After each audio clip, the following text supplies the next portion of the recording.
娘，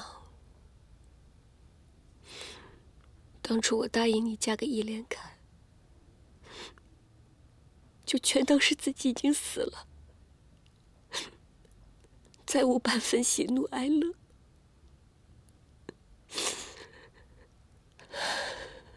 可是没想到，易连凯竟然是这样的人，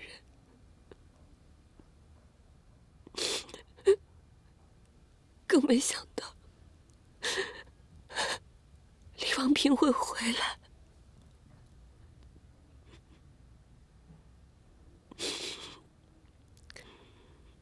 我把2个男人都拉入了危险之中。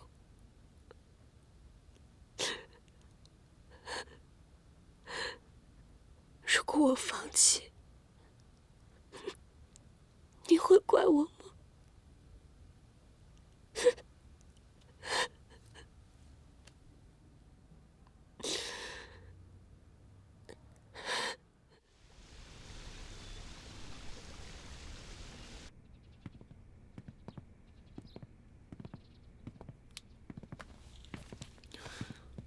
少帅，你先下去吧。是。先生住的可还习惯？这里比我当时在学校里住的地方好太多了。那就好。老三呢，最近总领商务，事情会很多，他的副官没这么好做。三公子对我特别照顾，平日里工作我都应付得来。果然不愧是东洋陆军学校的第1名，真的是名不虚传呢。学校里学得再好，也只是纸上谈兵，远不及少帅的真枪实弹。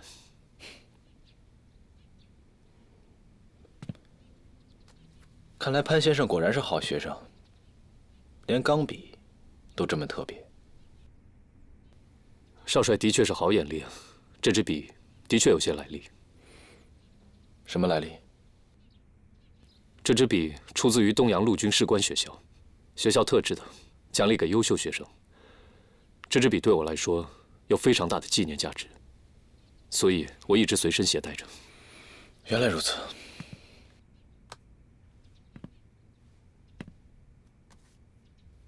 如果少帅喜欢，我可以托朋友从东洋带几支给您。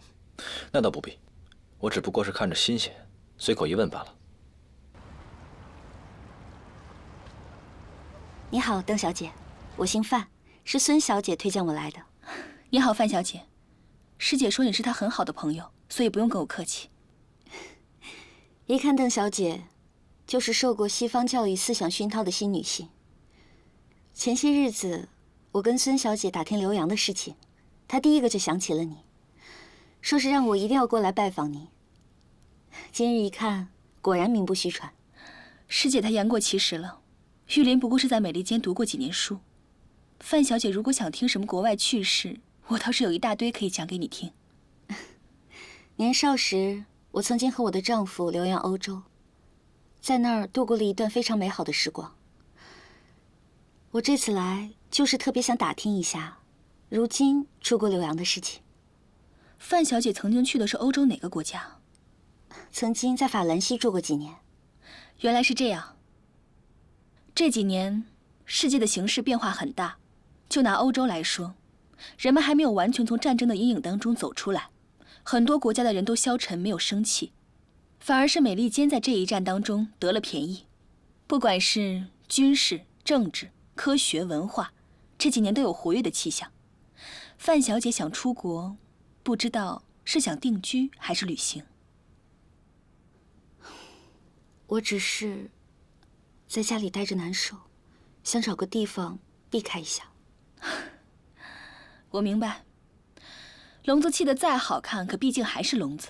旧式家庭对女人的束缚太多了，女人在里面虽然衣食无忧，但不得不仰人鼻息，慢慢就失了心性。范小姐既然去过欧洲，沐浴过自由的空气，想必更是难熬。邓小姐说的，我深有体会。范小姐，如果此行能成功，我想你在国外一定能创造出自己的一片天地。我愿意帮你。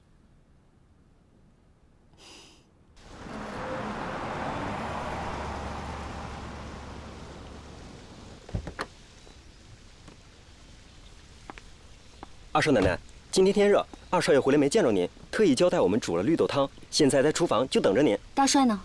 他在屋里。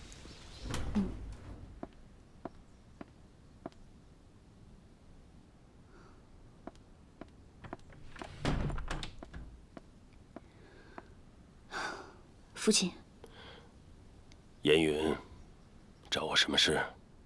父亲，烟云有个不情之请，我想去浏阳，或者回到大学教书。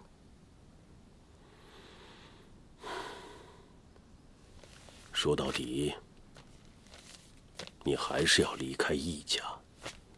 我以为父亲会责备我。烟云啊，你是范先生的女儿，我从小看着你长大，你想什么，我怎么会不明白？既然明白，又怎会责备你？烟云啊，既然你叫我父亲，那么今天我不是什么江左易大帅，而是一个知天命的老人。你也不是易家的二少奶奶，而是我的女儿。撇开这些道理，咱们父女俩好好说说话。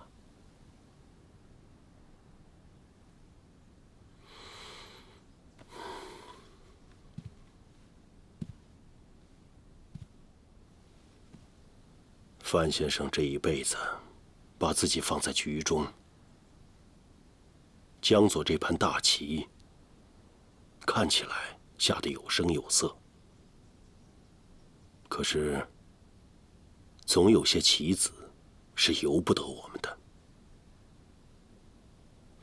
这个家，因为你的牺牲，才维系了表面上的平静。如今，你若是要走，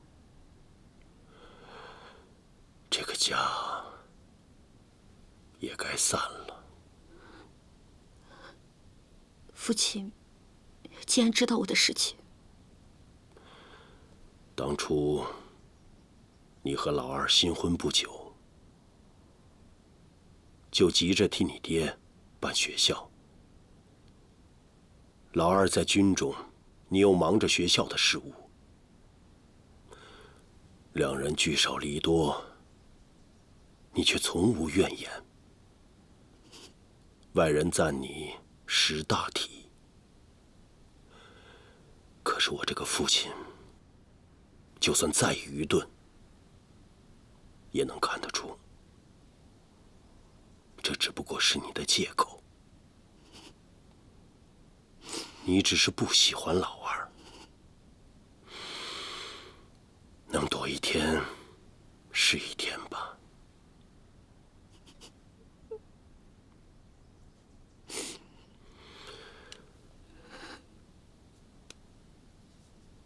整个易家对不起你，老三眼瞎，辜负了你的一片心意。可是孩子啊，咱们都走到现在这一步，如今我恳求你多留一年，就1年。你仔细看看老二这个人，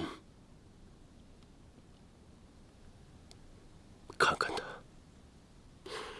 是不是可以托付终身的男人。如果到时候你还是要走，我答应你，我会亲自安排，送你去法国，重新开始。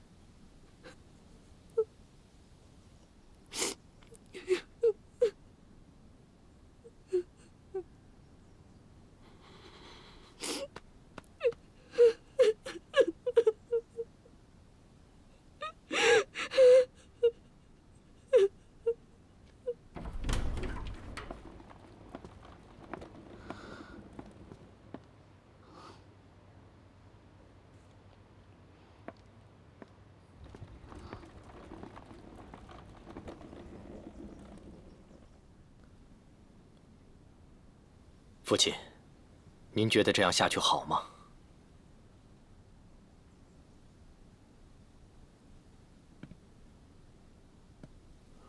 我这辈子有过很多女人，看上去各有各的不同。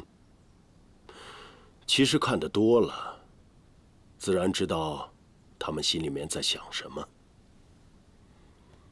感情就好比酿酒，粮食和水本来是不相干，可是经过时间的发酵，一样可以满纸醇香。重要的是耐心的等候。可是粮食和水混杂了别的东西，不明不白的混在一起，这酒就容易变成醋。以前三弟不在，就算水里有什么杂质，天长日久也能沉积得下来。可是如今，他们朝夕相见，有些情，不免会被再次牵动起来。这感情，又怎么能沉积得下来呢？这样，得想法子让老三先离开一阵子。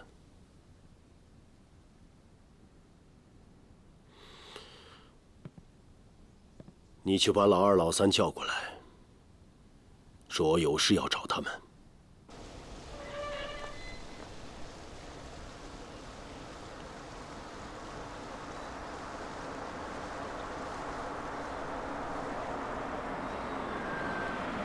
三少奶奶，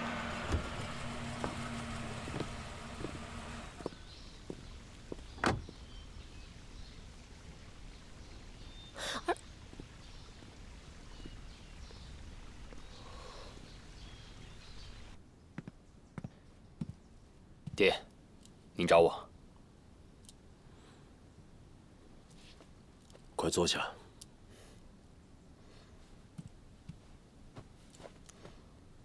今日叫你们来，是因为范先生的丧事，虽然办完了，但由于丧事浮现出来的一些问题，却还没完。父亲的意思是，杀害岳父的凶手还是田梦辉？这两件事情，在你那边是一件事情，你尽管去办吧。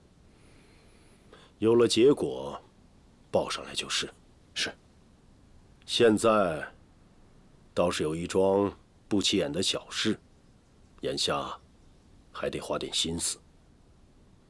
第一谋是遇刺，世人看到的多是我们一家重情重义，但有人看到的却是一家病了。那日烟云给他爹点主，你们觉得最合适的人选是谁？爹说的这个，自然是雍南程家的老状元。那天我心急，还差点直接去请来。那后来怎么又没去？老状元托病，没有答应我们。好一个托病！老状元才德高雅，威望素著，与我们一家素来亲善。当日烟云提出点主，并非有意刁难。老状元是县城摆着的人，他走这一趟，面子里子都占尽了。这么顺理成章的事，他居然没有来。爹，老状元自然是德高望重，可是眼下这时局变化，到底有多少人能买他的账，也是个未知数。老状元弃官从商，如今是财商界的领袖，手里抓着的是钱袋子、米袋子。他不来，所有人都会怀疑我们分裂了，失去了经济的支持，行军打仗、治理地方就失去了基础。所以老状元的病，就是咱们一家的病。这病不重，但是如果不治，就会要命。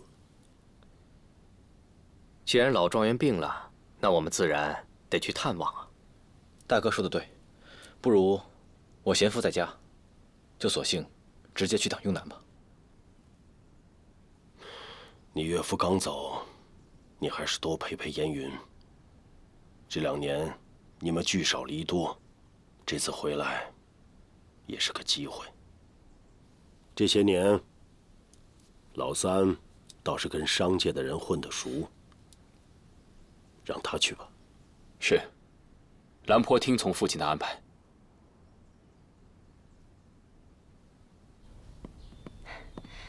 三儿，你看谁来了？三儿，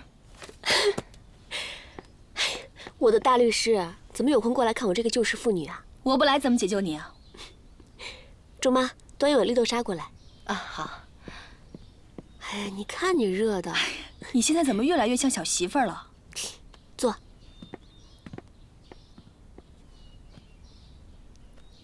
看什么呢？哎呀，看着玩的。三儿，我想问你件事儿。嗯，你二嫂是不是姓范？是啊。那就对了。前2天她托人来找我说她想留洋去。哦。你知道这件事吗？不知道，可能是因为范先生的事伤心，想出去待一阵子吧。看着不像，他的样子看起来好多心事。毕竟是留过洋的人，才会有这份勇气来挣脱这个大牢。玉林，也许有一天，我也会这样的。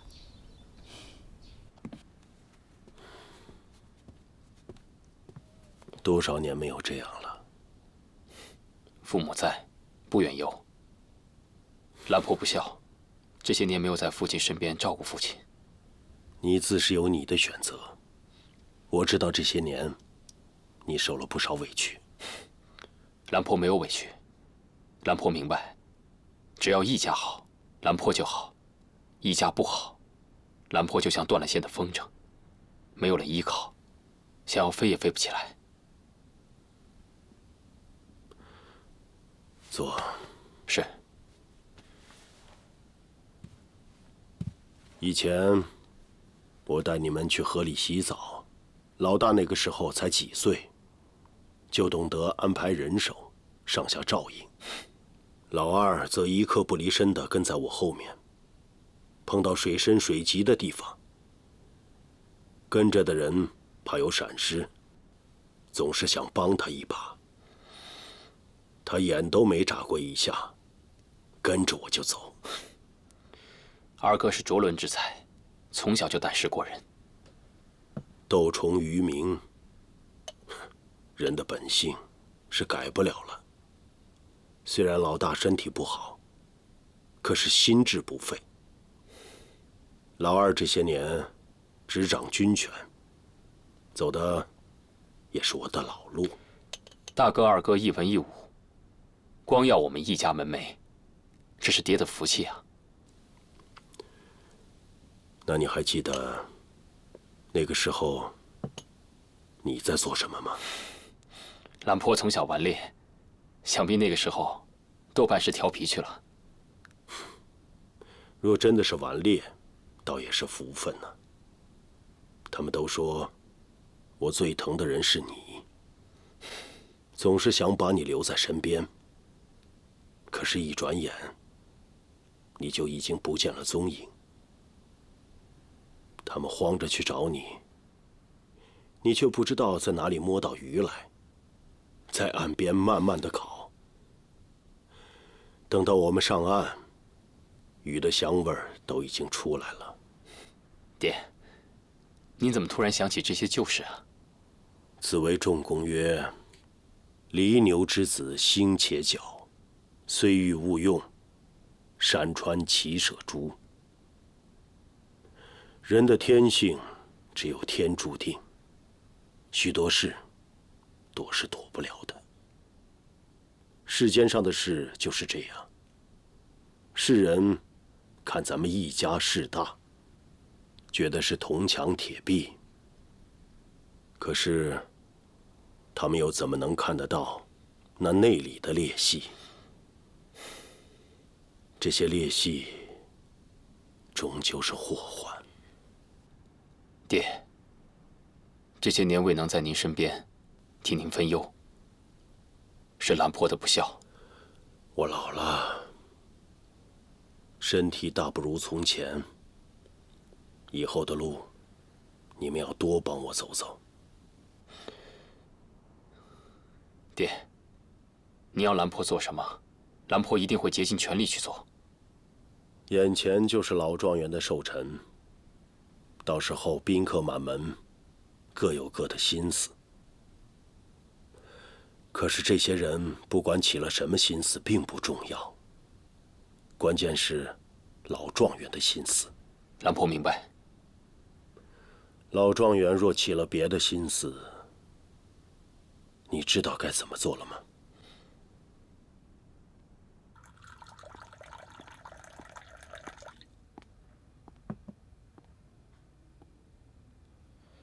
邓小姐走了。嗯，刚送她出去。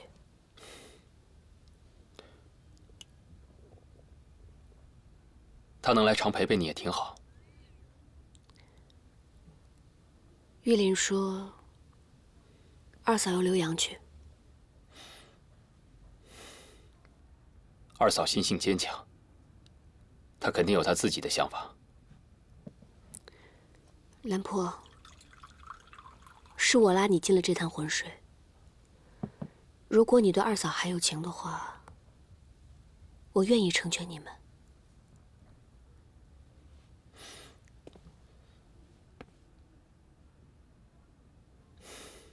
秦桑啊，秦桑，我倒是特别想知道，你的心到底是怎么长的？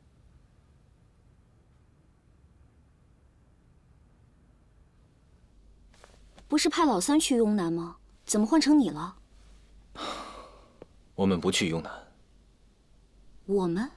对，我们。这几年呢，我一直在军中，身不由己。也没有什么时间好好陪你。刚好父亲停了我的职，放了我的假，倒是给了我大把的时间。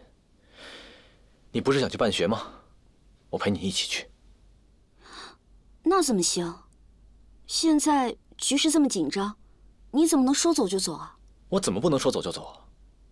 如果不是大哥受伤，这扶军少帅的位置怎么可能轮到我来做呢？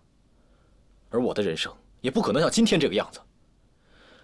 颜允，其实在我心里面，我只想能每天陪着你就够了，陪着你走一走你喜欢的地方，陪着你看一看你喜欢的风景。如果某一天你喜欢上了某个地方，走累了，那咱们就停下来。采菊东篱下，寄情山水中。只要看着你开开心心的，我就别无他求了。对了，咱们还得生几个宝宝，然后他们像你小时候一样调皮，像你小时候一样可爱。咱们一家人快快乐乐的过日子，多好啊！你竟然这么想？我当然这么想，而且一直以来，这才是我真实的想法。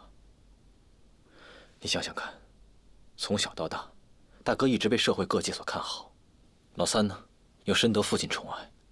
其实我这个二少爷，是最轻松、最没事的人。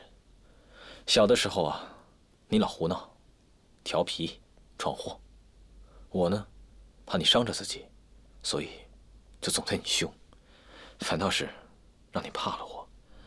再后来呢，我就想，随便吧，玩就玩，闹就闹，就算闯了天大的祸，我帮你扛着。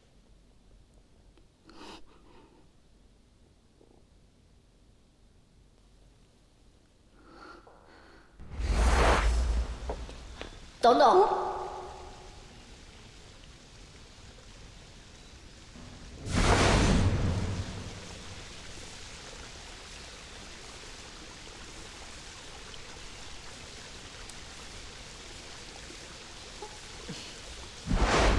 你也来。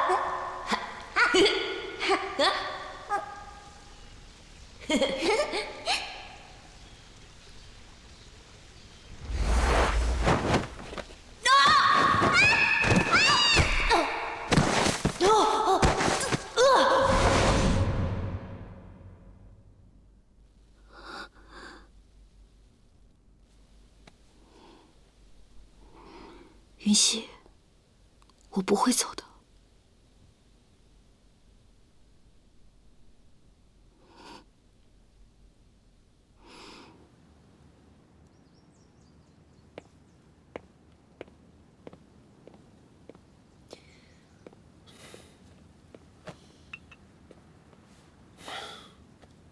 闵小姐找我什么事？三少，听说你要去雍南，能不能把红玉带上？对，闵小姐要不说，我都忘了你是雍南人了。回故乡你可以随时回去，为什么要跟我一起回？近乡情更切，红玉身份卑微，回去的话怕同乡看不起。但如果有三少爷在身边，那就不一样了。难道闵小姐在家乡还有一段未了却的情缘吗？这人间有哪一件事离得开一个情字呢？没错呀。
好看吗？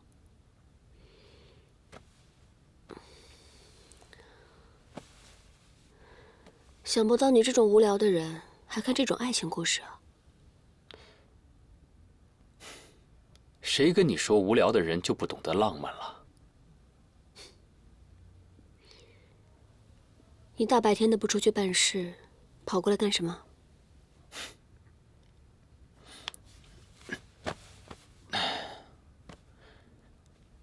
哎呀，既然生活都已经这么无聊了，不如我们一起去趟雍南怎么样？去那儿干什么？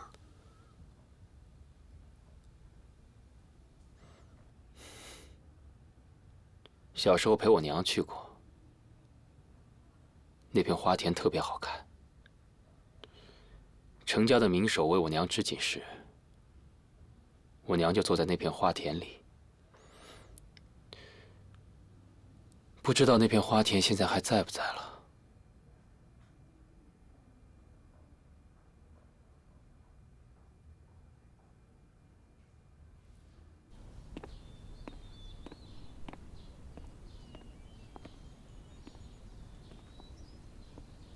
少奶奶，不要叫我少奶奶。小桑，我就问你一个问题，你可以选择不回答我。只要你问，我什么都告诉你。若是当年的那片花田还在，你还愿意等吗？我会等，直到你来。好，现在我们就有一个机会，你敢不敢跟我走？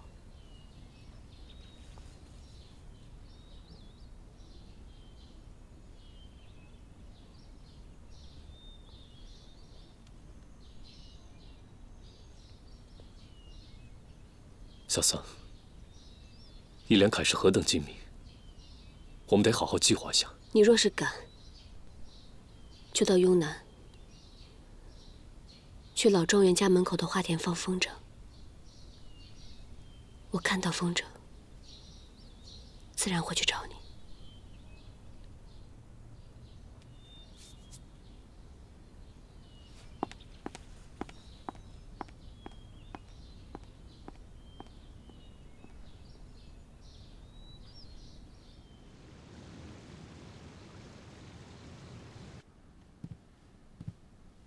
爹，什么事？孩儿想为爹推荐一个人。为什么要推荐？有沟壑，舍得命。此人名叫潘建池，日本陆军军官学校第1名毕业，深谙战法，枪法极好。上次儿子被绑架的时候，潘先生舍命救了我一次。潘建池，就是你叫高佩德救出来的那个天盟会的人。正是。我身边缺人，这你是知道的。但是要谁，还得仔细思量。你把他带过来，亲自看看，再做定夺。是。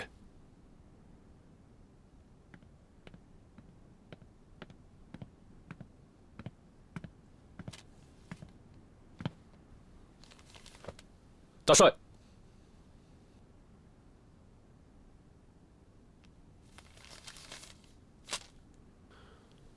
老三一向散淡，极少上心为我推荐。潘先生，你还是第一个。是三公子抬爱了。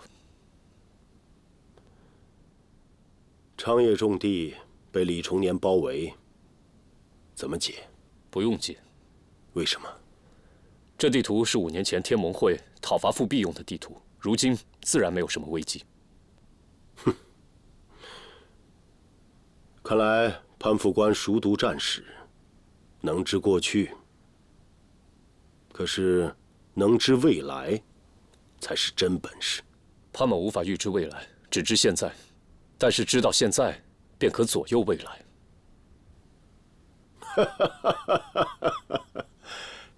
有点意思。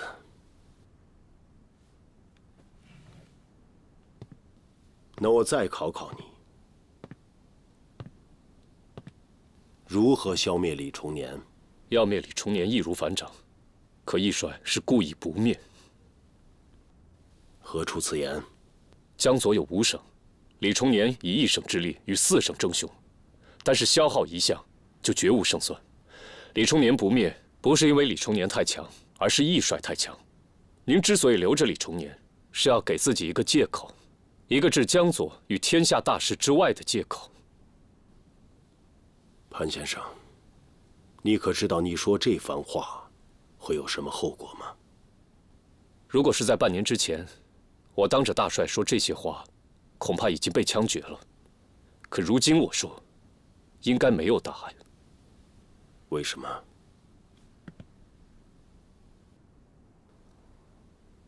范先生死了，江左需要新的文旦。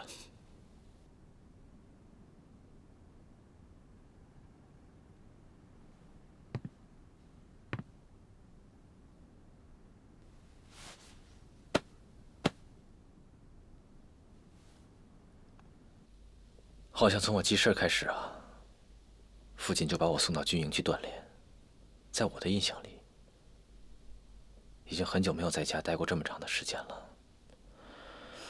从小到大，都没这么想过。因为你知道吗？从小我就羡慕父亲，崇拜父亲，总是梦想着有一天可以成为一个像他一样的大英雄。我知道啊。那你知道我第2个梦想是什么吗？嗯，就是娶你为妻。我们不早就已经是夫妻了吗？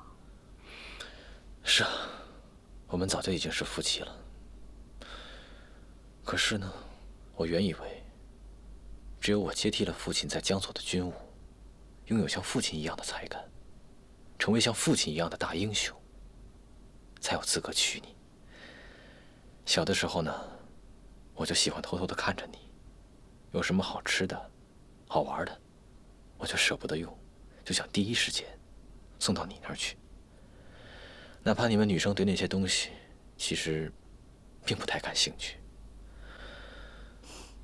后来我就一直带兵打仗，我就想着，这么下去，总有一天我会成为江左的大英雄。如果敌人用刀架在我的脖子上，用枪顶在我的脑袋上，我是万万都不会怕的。可是如果他们挟持了你，来威胁我，我肯定立刻就缴枪投降了。总之啊，我就是希望我用我的命换来的一切，全都献给你。所以燕云，我希望你可以支持我，好吗？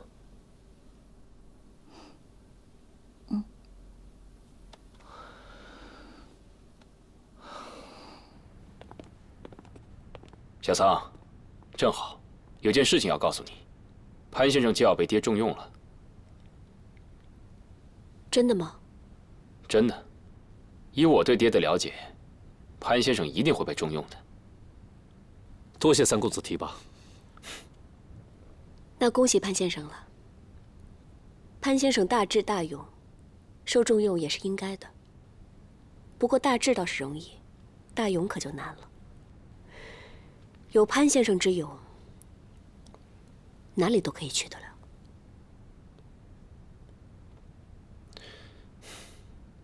潘先生，飞黄腾达的日子指日可待了。多谢三公子赞赏。兰坡，我累了，先回去休息了。我陪你回去。潘先生，不送了。嗯。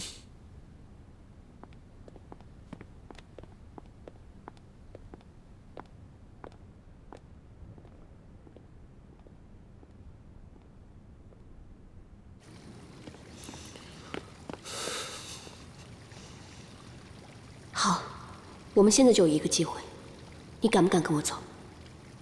如果你敢，就到雍南，去老状元家门口的花田放风筝。我看到风筝，自然会去找你。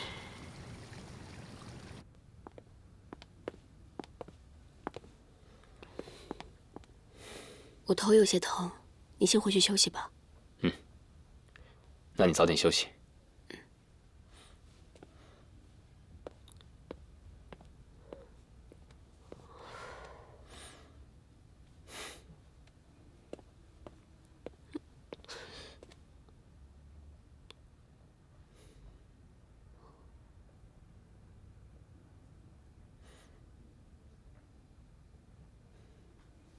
干嘛？我就是想试试。如果我亲这儿的话，你头会不会不疼？这些情话，你还是说给爱听的人去听吧。我偏要对你说，不仅要说，我还要试。如果我亲在你眼睛上的话，他是不是就不会流泪了？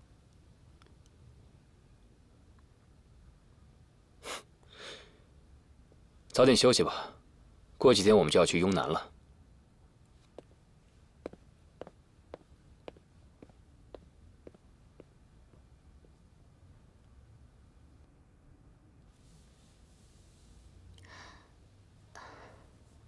桑儿，你有根白头发，我帮你拔了吧。不用了。人言头上发，总像愁中白。什么白不白头的呢？我不懂。可我知道，我们桑儿现在正值妙龄，是时候该考虑是否要个孩子了。净说这些丧气的话。哀伤呢，都是富贵病。但凡你能对自己宽慰些呀，你和少爷肯定能恩爱多点儿。朱妈，我不想听你提他。那怎么能不提呢？他可是你丈夫啊。其实，在我看来呢，这次姑爷带你去雍南是个大好的机会。你们夫妻可以重修旧好，到回来的时候早点有个孩子。桑儿，你可得好好把握这次机会啊！够了。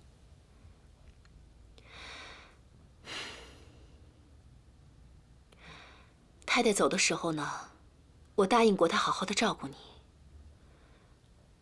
你嫁过来这么长时间了，再不生子，说不过去了。相信我一次好吗？就当听你死去娘亲的话，生个孩子吧，这样姑爷心也能收回来一些。